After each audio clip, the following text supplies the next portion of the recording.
Welcome to the channel. My name is Nick and I'm a top podder on TradingView with over 260k reputation points, and every day I share a lot of free education and analysis for all of you. So make sure that you subscribe to the channel so you don't miss out on all this free content, and I will see you on the charts.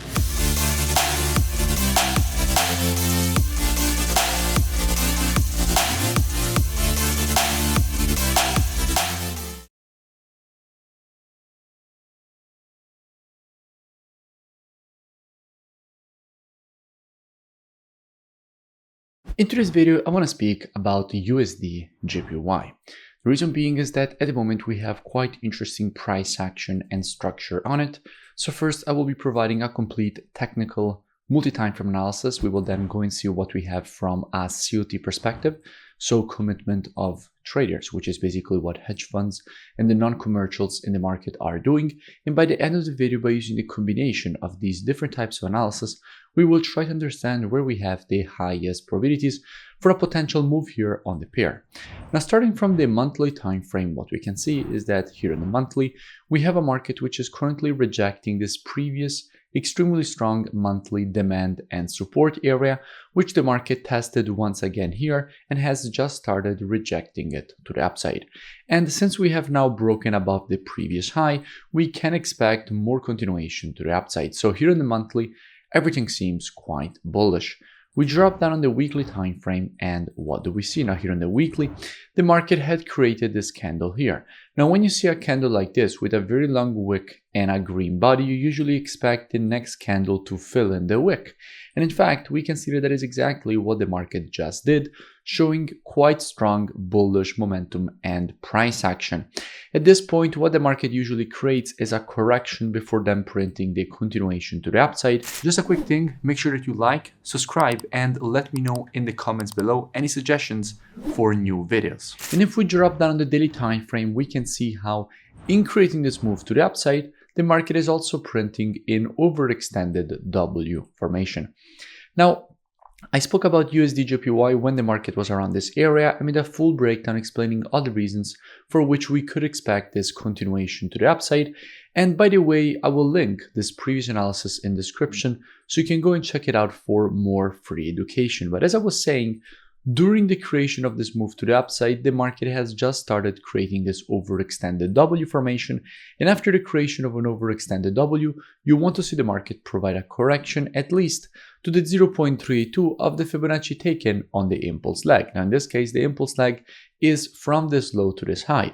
So unless the market will continue higher, the 0.32 is at the moment at this area. But usually we see the market create a little bit more continuation to the upside for the market then to have a 0.32, which is aligning with this previous resistance turn support, and then that becomes the downside target that the market likes to test before then printing the continuation to the upside. So basically, what we can expect here is some short-term bearish price action before then longer-term continuation to the upside. So basically, to see the market create first a retracement to the 0.32 and then for the market to provide the continuation to the upside.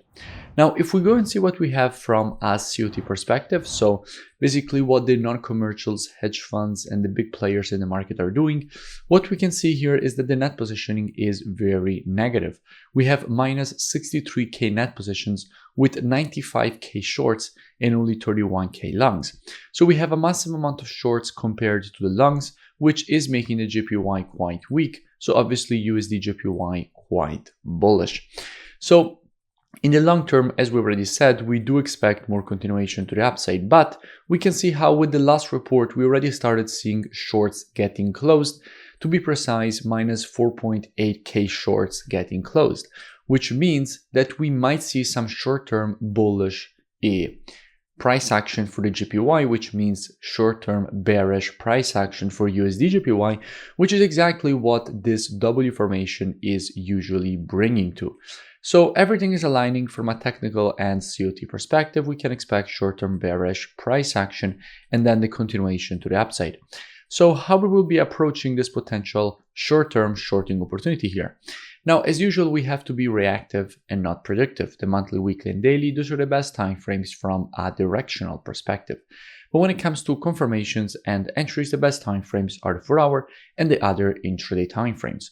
So with students, we will be monitoring price action from a 4-hour perspective and lower during this move to the upside. And we will be waiting for the market to shift from an intraday bullish market as we have right now to an intraday bearish market. And only if the market will shift from an intraday bullish to an intraday bearish market and provide to us one of our valid entries, at that point, we will be taking a nice short with a good probability and good risk to reward for the market to create a potential correction to the 0.32 of the Fibonacci taken on this daily impulse. If you enjoyed the video, make sure that you smash that like button and comment below. It really does support the creation of more free analysis education and updates for all of you.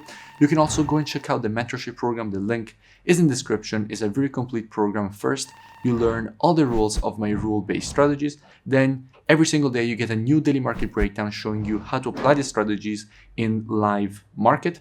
And you also get your questions answered every day in the daily Q&A session. So it's a very complete program. I really suggest that you go and check it out. The link is in the description and I will see you in it.